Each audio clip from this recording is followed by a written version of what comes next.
Komponen dari algoritma ini pada dasarnya hanya ada dua ya, yaitu adalah variabel dan value ya. Kemudian yang kedua ada berupa instruksi. Dan instruksi ini ada empat jenis, ada sequence, barisan, atau prosedur, atau seleksi, atau repetition, atau pengulangan. Dan juga membutuhkan sisi dokumentasi. Kita mulai dari yang pertama, yaitu membahas mengenai variabel dan value, nilai ya. Merepresentasikan kuantitas, jumlah, atau ukuran. Bisa numerik atau alfabet, dan seringkali mempunyai suatu unit yang berhubungan dengan tujuannya. Nah, contohnya adalah, saya kasih contoh di sini bahan-bahan di resep ya. Kita masuk ke contoh di sini ya. Di sini saya punya resep dari apel berselimut, di mana di ruas kirinya adalah bahannya, dan ruas kanannya adalah cara membuatnya. Nah, di sini ini adalah bahan-bahan yang saya gunakan kalau dilihat di cara pembuatannya. Ya, ada tepung terigu, margarin, sampai semuanya di sini saya sudah tandani.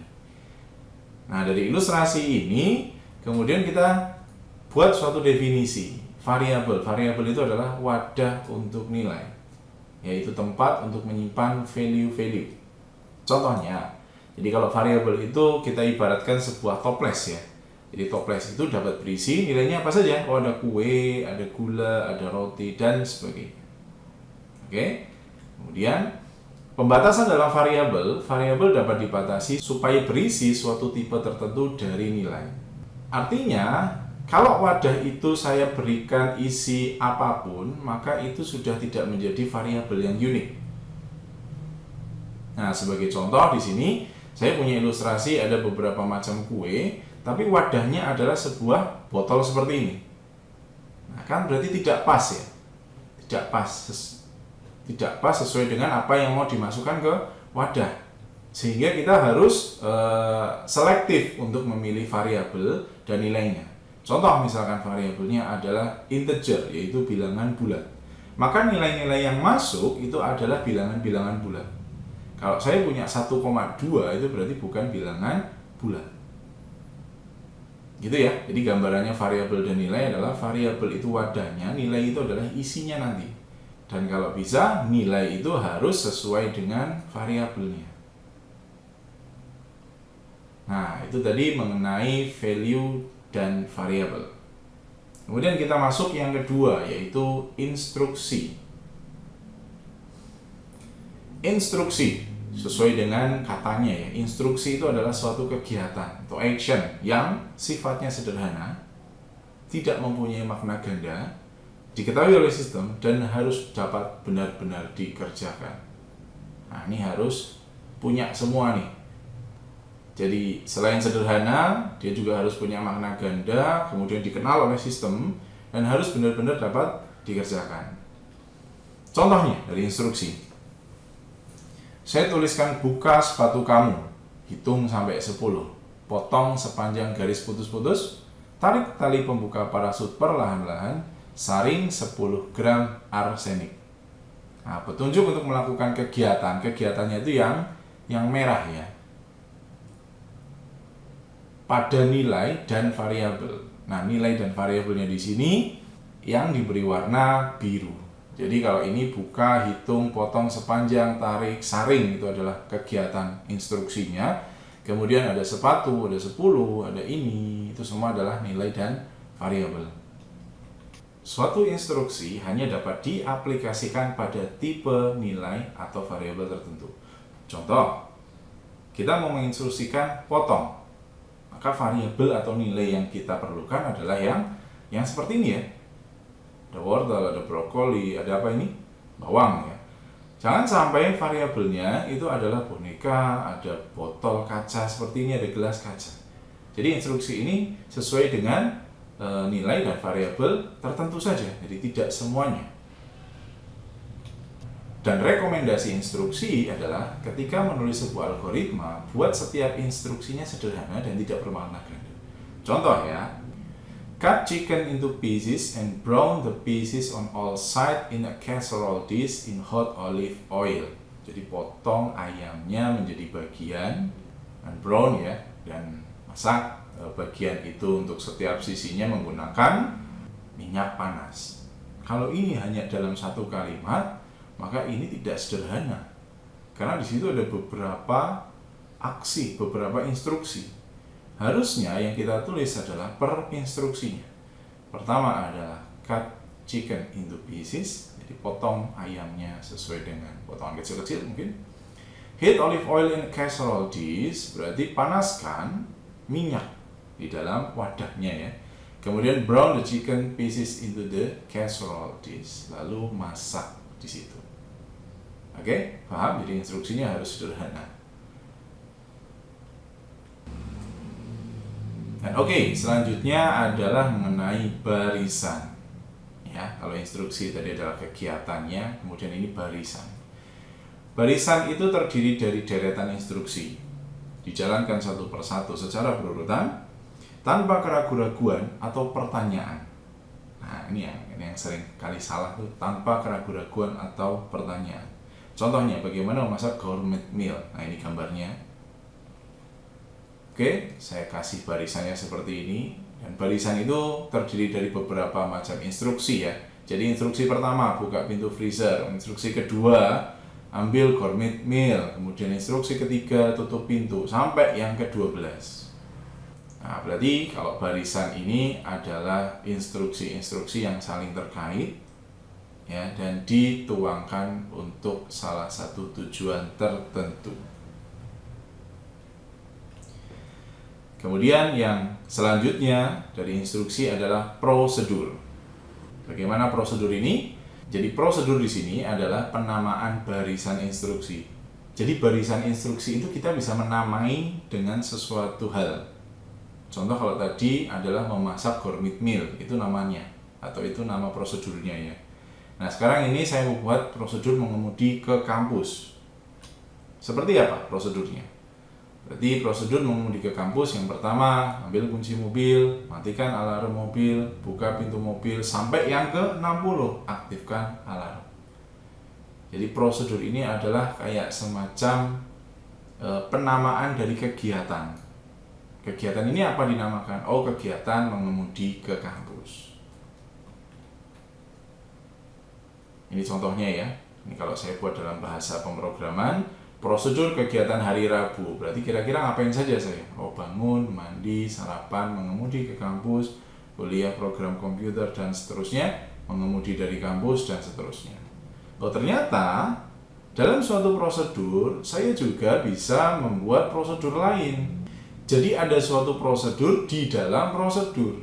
Nah ini ternyata prosedur kegiatan di hari Rabu itu merupakan bagian dari prosedur kegiatan seminggu. Ya, kalau prosedur kegiatan seminggu itu ada kegiatan hari Senin, Selasa, Rabu, Kamis, dan seterusnya. Nah Rabu ini ternyata bisa menjadi seperti ini. Dan mengemudi ke kampus itu tadi ya. Nah ini prosedurnya. Jadi bisa prosedur di dalam prosedur. Nah, itu sah-sah saja. Jadi saya buat detailkan di sini pada subjek ini dapat juga digunakan kata berikut ini yang menunjukkan prosedur, subroutine, modul atau function. Ini penjelasannya nanti saja. Jadi ini hanya sebagai penamaan saja ya. Apa ini? Ini adalah prosedur. Kemudian teknisnya adalah harus ada tanda kurung, kurawal di setiap awal dan akhir barisan prosedur. Kemudian instruksinya yang akan meminta prosedur dikenal sebagai memanggil prosedur. Jadi kalau misalkan saya menuliskan ini kan satu instruksi untuk bangun, instruksi untuk mandi, instruksi untuk sarapan, ini instruksi untuk mengemudi ke kampus. Nah instruksi ini ternyata memanggil prosedur yang lain, ya kan? Oke, nah ini contohnya lagi. Ada suatu prosedur yang dapat berisikan himpunan parameter. Nah, saya namakan prosedur customer service. Ya, yang parameternya adalah nama dan waktu. Dan dalam prosedur ini, instruksinya adalah say selamat waktu, nama saya, namaku, ada yang dapat saya bantu. Nah, ini prosedurnya. Jadi kalau misalkan saya panggil customer service Anin pagi, maka yang akan muncul adalah selamat pagi, nama saya Anin. Ada yang dapat saya bantu? Oke, paham ya? Anin siang, selamat siang, nama saya Anin. Ada yang dapat saya bantu?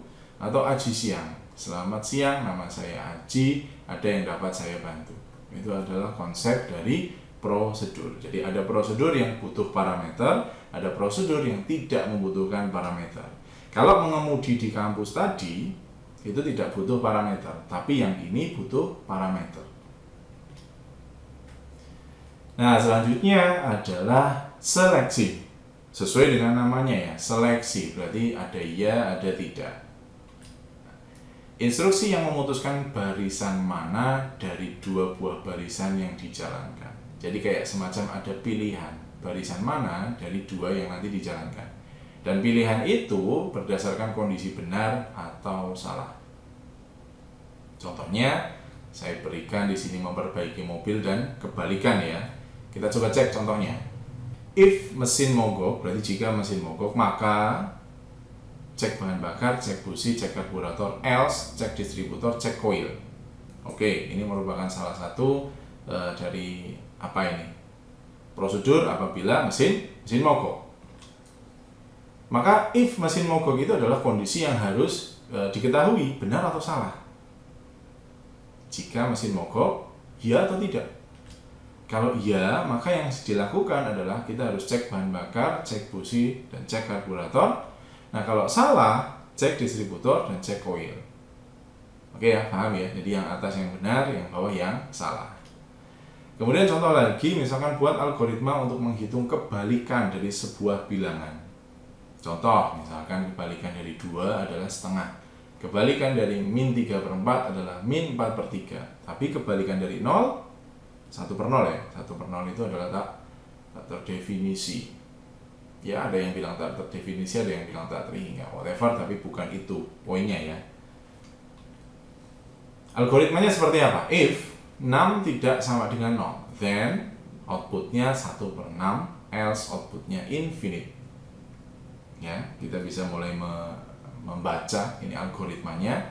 6 ini adalah variabel yang value-nya nanti tergantung apa yang saya masukkan nanti ya.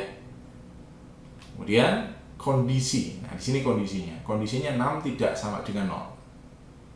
Oke.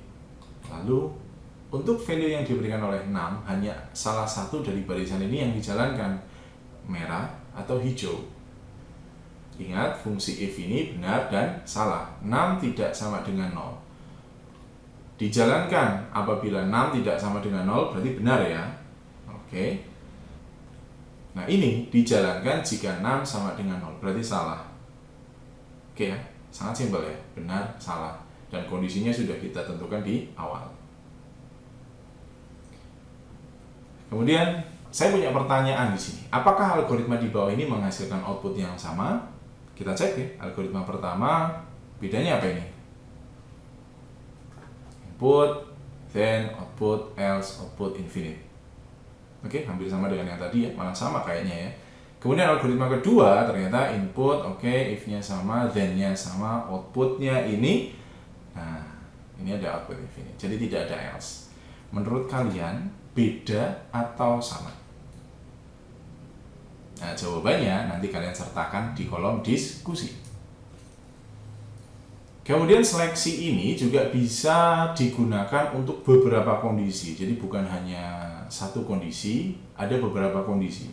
Contohnya, misalkan saya punya if hari ini Senin, N jam 10.30, N itu dan ya. Maka kuliah komputer pemrograman atau ulang lagi. Ya, jadi kondisi ini harus, kalau saya pakai N, maka kondisinya harus dua-duanya benar. Masih ingat ya logika ya? Logika himpunan itu kalau N atau dan, itu harus benar-benar. Kalau ada salah satunya yang salah, maka ini akan bernilai salah. Itu solusi yang pertama. Atau saya bisa membuat if di dalam if. Nah, ini nih. Jadi selalu ada beberapa solusi ya. If di dalam if. Jadi if yang pertama adalah saya mau ngecek hari ini Kamis dulu. If hari ini hari Kamis, maka kan? Kalau benar, maka saya harus cek jamnya. If jamnya 15.30, maka kuliah. Kalau salah, berarti ya pulang, sudah. Gitu ya. Jadi yang tadi di awal, itu seleksinya di awal semua, dan kita beri N ya, dan kalau ini sering disebut dengan if bertingkat atau selectionnya nested selection. Kalian boleh pakai solusi 1 atau solusi 2, itu sama-sama betul. Nah, kemudian seleksi paling tidak satu dari beberapa kondisi. Bagaimana jika paling tidak satu dari beberapa kondisi harus dipenuhi? Kalau tadi dan, itu dua-duanya harus terpenuhi, atau tiga-tiganya, atau banyak kondisi harus terpenuhi semua. Tapi kalau or, nah di sini ditekankan pada or-nya. Or itu atau berarti hanya salah satu saja. If saya lapar, atau jam 1, atau teman saya sudah melirik makan siang saya, maka makan makanan siangnya sekarang. Ya, berarti nggak harus saya tunggu lapar jam 1 dan teman, nggak usah. Salah satu saja, maka dia sudah langsung eksekusi ke instruksi selanjutnya. Oke, selanjutnya adalah pengulangan terhadap instruksi ya. Pengulangan atau dalam bahasa istilahnya adalah repeat instruction. Jadi ada dua ya, selama atau kita sebut while atau sampai, until suatu kondisi benar atau salah terjadi. Kemudian menguji kondisi setiap kali sebelum mengulangi instruksi. Dikenal dengan istilahnya iterasi atau looping ya. Contohnya adalah algoritma janjian dengan teman. Saya namakan prosedurnya adalah prosedur janjian nama, waktu, lokasi. Oke ya, ini berarti ada parameternya ya. Telepon nama, katakan hai, nama, hari ini kamu beruntung. Katakan, maukah kamu datang ke lokasi, jamnya berapa? Kalian tunggu jawaban. Mulai hitungan dari 0. Berarti gimana? 0, 1, 2 ya kan? Kalau si nama tersebut kok menjawab tidak dan hitungannya kurang dari 100, ingat ya, tidak dan, berarti dua-duanya betul ya. Maka katakan, ayolah tambah 1 untuk hitung. Berarti apa? Berarti yang tadinya 0, saya tambah 1. Nunggu jawaban. Nunggu jawaban lagi ke sini. Ya, ini nunggu jawaban. Berarti kan dia lari ke atas lagi. Jadi hitungnya tadi sudah 1. Kemudian ternyata jawabannya masih tetap apa? Tidak, dan hitungnya masih kurang 100. Maka dia akan muncul ayolah. Berarti kalau orang tersebut menjawab kata tidak dan hitungannya kurang dari 100, maka selalu muncul kata ayolah, ayolah, ayolah, ayolah.